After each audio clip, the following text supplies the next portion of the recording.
Cordial saludo para todos. Mi nombre es Lili Roncancio y el día de hoy junto con mis compañeros nos encontramos desarrollando la fase 2, evidencia de auditoría, y les voy a explicar sobre los procedimientos de auditoría para obtener evidencia y la NIA 500. La NIA 500 es aquella que establece los lineamientos para la recolección de la evidencia de auditoría y la responsabilidad del auditor frente al establecimiento de los procedimientos que permitirán el acceso a ellas, es decir, la información utilizada por el auditor para alcanzar las conclusiones en las que basa su opinión. Además, la evidencia de auditoría incluye tanto la información contenida en los registros contables de los que se obtienen los estados financieros como otra información.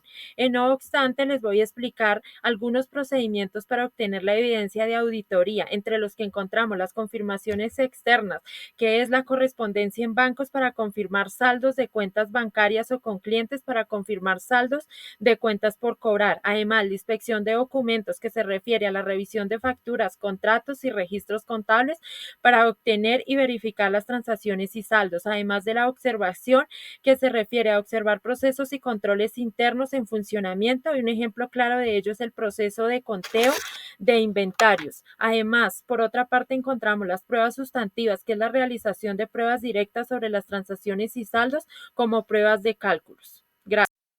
Tipos de evidencia de auditoría. La naturaleza de la evidencia está constituida por todos aquellos hechos y aspectos susceptibles de ser verificados por el contador público y que tienen relación con las cuentas que se examinan. La evidencia puede ser suficiente y competente. Evidencia suficiente es aquella que el contador público obtiene a través de las pruebas de auditoría para llegar a las conclusiones sobre las cuentas que se están examinando. Evidencia obtenida que cumpla con el juicio del contador con los objetivos del examen. La evidencia competente. La evidencia competente o adecuada es cuando es útil al contador público para emitir su juicio profesional. El contador público debe evaluar los procedimientos para la obtención de la evidencia adecuada, son los más convenientes, así como las circunstancias del entorno no invalidan los mismos. La evidencia puede ser física, documental, confirmaciones, matemáticas, declaraciones escritas, etc.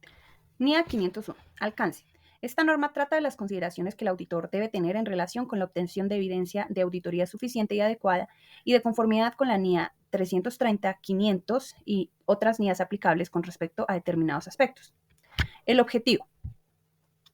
Obtener evidencia de auditoría suficiente y adecuada sobre la realidad y el estado de las existencias, la totalidad de los litigios y reclamaciones, la presentación y revelación de la información por segmentos conforme con el marco de información financiera. Requerimientos. Existencias. El auditor obtendrá evidencia de auditoría suficiente y adecuada con respecto a su realidad y a su estado mediante su presencia en el recuento físico de las existencias, salvo que no sea factible. B.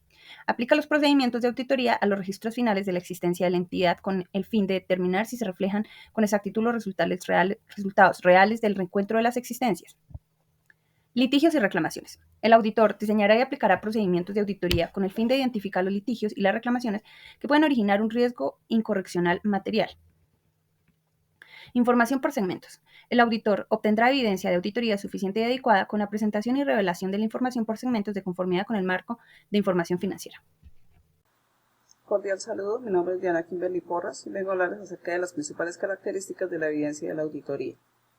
La evidencia de la auditoría financiera se caracteriza principalmente por la relevancia, que hace referencia a que la evidencia debe ser directamente relacionada con el tema que se está auditando. Las fuentes deben ser confiables. La suficiencia hace referencia a que la evidencia debe ser adecuada y suficiente para respaldar las conclusiones del auditor. También deben ser válidas, es decir, que debe corresponder a los eventos que se están auditando. Deben ser oportunas y obtenerse en el momento adecuado, y deben ser objetivas y no tener sesgos por particulares o terceros. También vengo a hablarles de la NIA 505, que hace referencia a que el auditor debe obtener estas evidencias a partir de fuentes externas. Debe hacer la solicitud con los proveedores o bancos y demás entes con los que la entidad auditada tenga alguna relación comercial. Debe hacerse por escrito para obtener una confirmación positiva en el momento en que le den respuesta, o negativa en el momento en que haya omisión, sin contestación o contestación de disconformidad, es decir, cuando la información que suministran los terceros no está conforme a lo que se halló en la auditoría. Y en sí la NIA 505 pues le da las guías, la herramienta al auditor para que consiga las evidencias de forma externa y que esta evidencia sea suficiente y acorde con lo que se está auditando. Muchas gracias.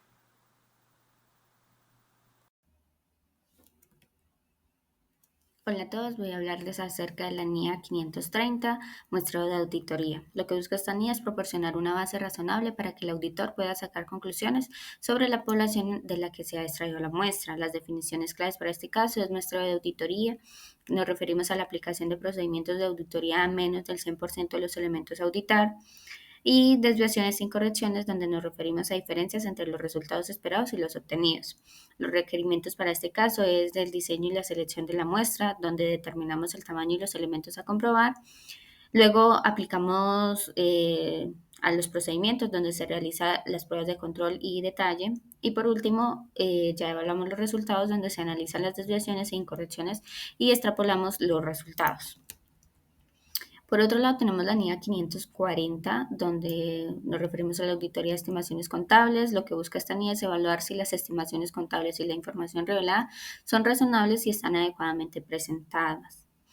Para este caso, las definiciones claves es de estimación contable, que nos referimos a los valores aproximados de partidas que no pueden medirse con precisión, y el sesgo de la dirección, que es posible manipulación intencional de las estimaciones. Los requerimientos para este caso: empezamos por la valoración del riesgo, donde se identifica y valora los riesgos de incorrección material. Luego damos respuesta a los riesgos, donde se implementan procedimientos para abordar los riesgos identificados.